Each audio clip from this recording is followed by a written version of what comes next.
Uma Vida com Propósito, de Rick Warren. Dia 20. Restaurando a comunhão. Deus restaurou nosso relacionamento consigo mesmo por meio de Cristo e nos deu o ministério de restaurar relacionamentos. 2 Coríntios 5,18. Sempre vale a pena restaurar relacionamentos. Uma vez que a vida consiste em aprender a amar, Deus quer que valorizemos os relacionamentos e nos esforcemos para mantê-los, em vez de descartá-los sempre que houver desacordo, mágoa ou conflito. Na verdade, a Bíblia diz que Deus nos deu o ministério de restaurar relacionamentos. 2 Coríntios 5,18. Por esse motivo, boa parte do Novo Testamento é dedicada a nos ensinar como lidar uns com os outros. Paulo aconselha: se vocês receberam algo bom por seguir a Cristo, se o amor dele fez alguma diferença na vida de vocês, se estar numa comunidade do Espírito significa algo para vocês, se vocês têm um coração, se vocês se importam uns com os outros, faça-me um favor. Concordem um com o outro, ame um ao outro, sejam amigos de verdades. Filipenses 2, 1 e 2.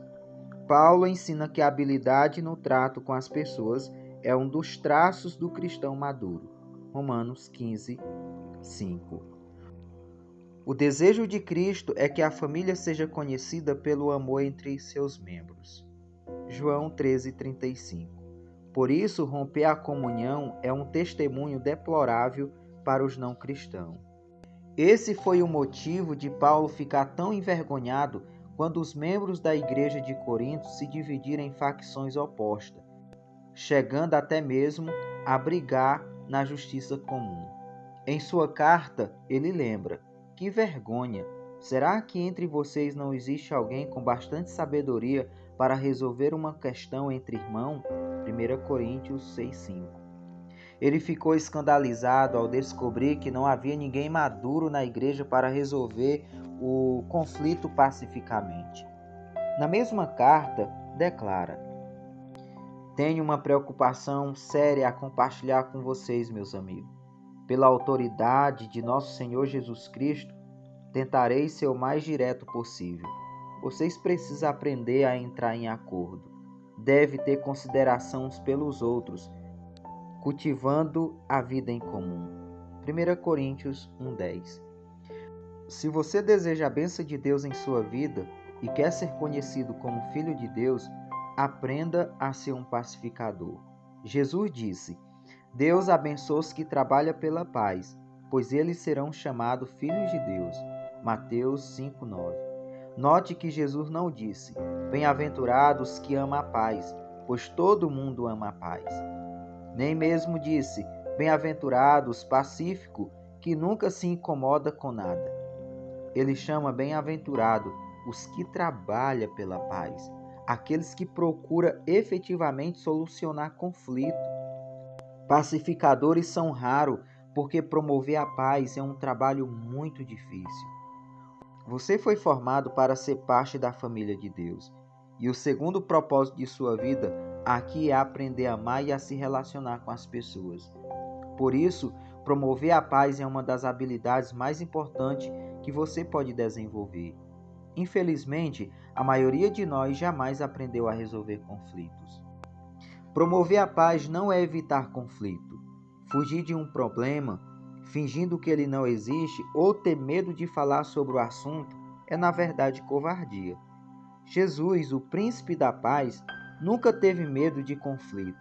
Em determinada ocasião, ele provocou um conflito para o bem de todos. Há momentos em que devemos evitar o conflito, mas há ocasiões em que precisamos criá-lo e situações em que precisamos solucioná-lo. Por isso, precisamos orar pedindo a contínua direção do Espírito Santo. Promover a paz também não é apaziguar, ceder o tempo todo, agir com subserviência e permitir que os outros sempre o reprimam, não era o que Jesus tinha em mente. Ele se recusou a ceder em muitas questões sustentando seus argumentos diante de qualquer oposição diabólica. Como restaurar relacionamento? Como cristãos, Deus nos chamou para que ajustássemos nossos relacionamentos uns com os outros. 2 Coríntios 5,18.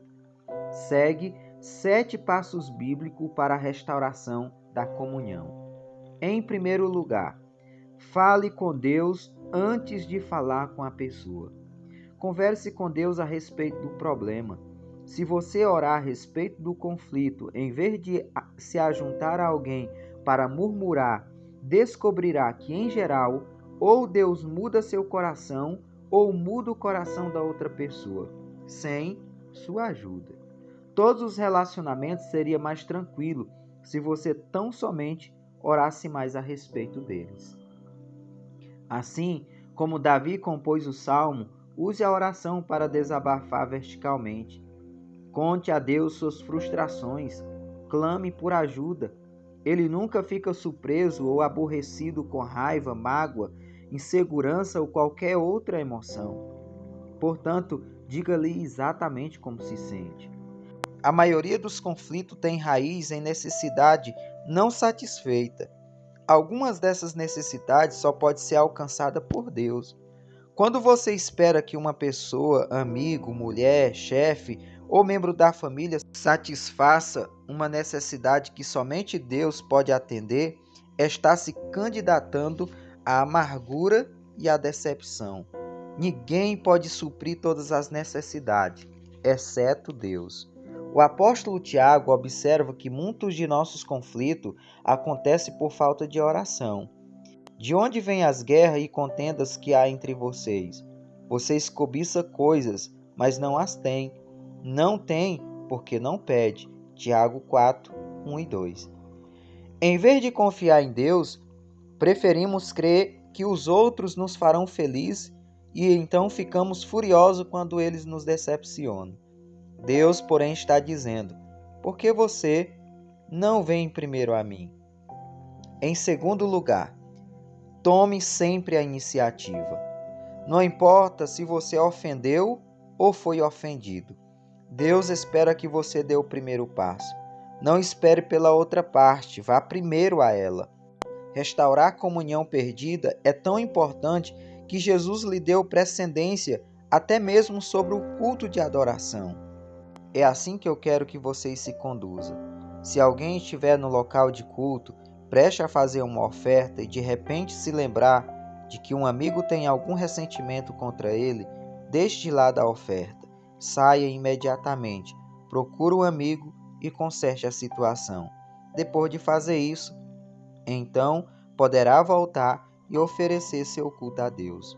Mateus 5, 23 e 24. Quando a comunhão é prejudicada ou rompida, planeje imediatamente uma conferência de paz. Não fique adiando, arrumando desculpa nem prometendo. Resolvo isso a qualquer dia desses. Programe um encontro o mais rápido possível. Demoras só aprofunda ressentimento e piora a situação. Quando se trata de conflito, o tempo não cura nada. Pelo contrário, as mágoas tornam-se mais profundas. Agir rapidamente também evita que os danos espirituais sejam maiores. A Bíblia diz que o pecado, incluindo os conflitos não resolvidos, bloqueia a comunhão com Deus e impede que as orações sejam respondidas. Provérbios 28, 9, 1 Pedro 3, 7. Além de nos tornar infelizes, os amigos de Jó lembraram de que ficar desgostoso e amargurado é loucura e falta de juízo que leva à morte. Disseram-lhe também: com a sua raiva você está se ferindo. Jó 5:2 e capítulo 18, verso 4. Normalmente, o sucesso de uma conferência de paz depende da escolha do momento e do local adequado. Não se reúna se você estiver cansado, apressado ou tiver de ser interrompido. O melhor momento é quando ambos estiverem tranquilos. E em terceiro lugar, demonstre compaixão pelos sentimentos dos outros. Use mais os ouvidos que a boca. Antes de procurar solucionar qualquer desavença, você deve primeiro levar em consideração os sentimentos das pessoas. Paulo aconselha que ninguém procure somente os seus próprios interesses, mas também os dos outros. Filipenses 2,4. O verbo procurar é a tradução do grego skopos, do qual formamos a palavra telescópio e microscópio. Significa estar alerta, observar. Concentre-se em seus sentimentos, não nos fatos. Comece pela compaixão, não pela solução do problema. Não comece tentando arrancar das pessoas o que elas sentem. Ouça apenas. Deixe que ela descarregue emocionalmente sem ficar na defensiva. Concorde com a cabeça, sinalizando que compreendem, mesmo que tenha outra opinião. Os sentimentos nem sempre são verdadeiros ou lógicos. Na verdade, os ressentimentos não fazem agir e pensar como tolos. Davi admitiu certa vez: o meu coração estava cheio de amargura e eu fiquei revoltado. Eu não podia compreender, ó Deus, era como um animal sem entendimento. Salmo 73, 21 e 22. Todos agimos como besta fera quando estamos feridos. Em contrapartida, a Bíblia diz: a sabedoria do homem lhe dá paciência, sua glória é ignorar as ofensas. Provérbios 19:11. A paciência tem origem na sabedoria, e a sabedoria tem origem no fato de ouvir a perspectiva dos outros. Quando ouve, você está dizendo: valorizo sua opinião, preocupo-me com o nosso relacionamento e você é importante para mim. O ditado é verdadeiro. As pessoas não se importam com o que sabemos, até que saiba que nós nos importamos. Para restabelecer a comunhão, é preciso carregar o fardo de termos consideração com as dúvidas e temores de outras pessoas. Agrademos ao outro e não a nós próprios, e façamos aquilo que é para o seu bem. Romanos 15:2. É torturante observar pacientemente a raiva dos outros, sobretudo quando ela é infundada. Mas lembre-se, foi isso que Jesus fez por você. Ele suportou sua fúria, infundada e maliciosa para salvá-lo, pois não buscou sua própria satisfação, mas conforme está escrito, os insultos dos que te injuriaram caíram sobre mim. Romanos 15:3. E em quarto lugar, confesse sua parte no conflito. Se você realmente deseja restaurar um relacionamento, comece admitindo os próprios erros e transgressões. Jesus disse que esta é a forma de ver as coisas com mais clareza. Primeiro tira a viga de seu olho, e então talvez você enxergará suficiente bem para tirar o cisco do olho do seu amigo. Mateus 7:5. Já que todos temos ponto cego, você precisará pedir a uma terceira pessoa que o ajude a avaliar suas ações antes de se encontrar com quem tem um conflito. Também peça a Deus que lhe mostre quando você mesmo contribuiu para o problema. Pergunte: sou eu o problema? Estou sendo irrealista, insensível ou sensível demais? A Bíblia diz: se afirmarmos que estamos sem pecado, enganamos a nós mesmos e a verdade não está em nós. 1 João 1:8. A confissão é uma ferramenta poderosa para a reconciliação. Não raro, a forma de lidarmos com o conflito cria um problema ainda maior. Quando você começa admitindo humildemente os erros, isso neutraliza a raiva da outra pessoa e a deixa desarmada, porque ela provavelmente esperava que você ficasse na defensiva. Não dê desculpa, nem transfira a culpa. Apenas confesse sinceramente qualquer participação que tenha tido do conflito. Aceite a responsabilidade pelos erros e peça perdão. Em quinto lugar, invista contra o problema, não contra a pessoa. Não há como solucionar o problema se você estiver preocupado em identificar a culpa.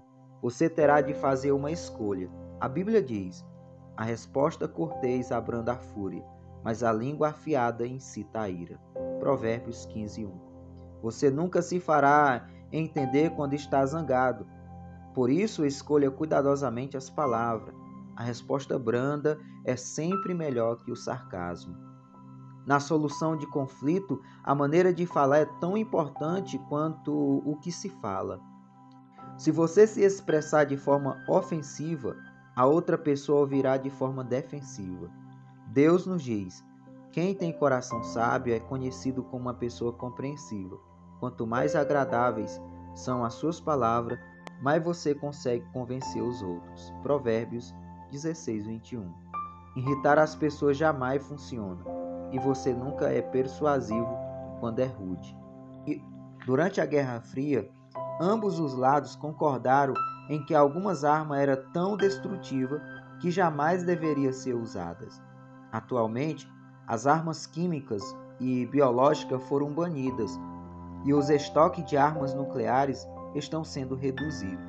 Para o bem da comunhão, você deve destruir seu arsenal de armas nucleares relacionais, ou seja, condenar, menosprezar, comparar, rotular, insultar, ironizar, reagir com sarcasmo. Paulo resume tudo isso dessa forma: não diga palavras que fazem mal aos outros, mas use apenas palavras boas, que ajudem os outros a crescer na fé e a conseguir o que necessita, para que as coisas que vocês dizem façam o bem aos que o ouvem. Efésios 4:29. E em sexto lugar, coopere tanto quanto possível. Paulo disse: faça todo o possível para viver em paz com todas as pessoas. Romanos 12:18. A paz sempre tem uma etiqueta de preço. Às vezes custa nosso orgulho e quase sempre custa nosso egoísmo. Pelo bem da comunhão, faça o melhor que puder para chegar a um acordo. Adapte-se aos outros e mostre preferência pelas necessidades deles. Romanos 12:10, Filipenses 2:3. Uma paráfrase da sétima bem-aventurança de Jesus diz: abençoados são vocês que conseguem mostrar que cooperar é melhor que brigar ou competir. Deste modo irão descobrir quem realmente vocês são e o lugar que ocupa na família de Deus. Mateus 5:9. E em sétimo lugar, enfatize a reconciliação, não a solução. É ilusão esperar que todos concordem a respeito de tudo. A reconciliação atém-se ao relacionamento, enquanto a solução está vinculada ao problema. Quando focamos a reconciliação, o problema perde importância e não raro se torna irrelevante. Podemos estabelecer um relacionamento mesmo quando somos incapazes de resolver nossas diferenças. Os cristãos muitas vezes têm discórdias sinceras e legítimas. Além de anunciar suas divergências, mas podemos discordar sem ser desagradáveis. O mesmo diamante tem diferentes aspectos quando visto em diferentes ângulos. Deus espera unidade, não uniformidade. Podemos caminhar de braços dados sem concordar em tudo. Isso não significa que você deva desistir de encontrar uma solução. Talvez você precise continuar conversando e até mesmo discutindo, mas faça isso com espírito de harmonia. Reconciliação significa fazer as pazes, não necessariamente esquecer o assunto. Depois de ler este capítulo, com quem você acha que precisa entrar em contato? Com quem você precisa restaurar a comunhão? Não demore mais nem um segundo. Faça uma pausa agora mesmo e converse com Deus sobre esta pessoa. Então pegue o telefone e comece o processo. Esses 7 passos são simples, mas não são fáceis. É necessário muito esforço para restaurar a comunhão com alguém. Foi por isso que Pedro recomendou: esforce-se para viver em paz com os outros. 1 Pedro 3:11. Quando você tenta promover a paz, está fazendo o que Deus faria. É por isso que os pacificadores são chamados filhos de Deus. Mateus 5:9. Dia 20. Pensando sobre meu propósito de vida. Tema para reflexão: sempre vale a pena restaurar os relacionamentos. Versículo para memorizar: Faça todo o possível para viver em paz com todas as pessoas. Romanos 12:18. Pergunta para meditar: com quem estou precisando restaurar meu relacionamento? Reflita e até o próximo áudio.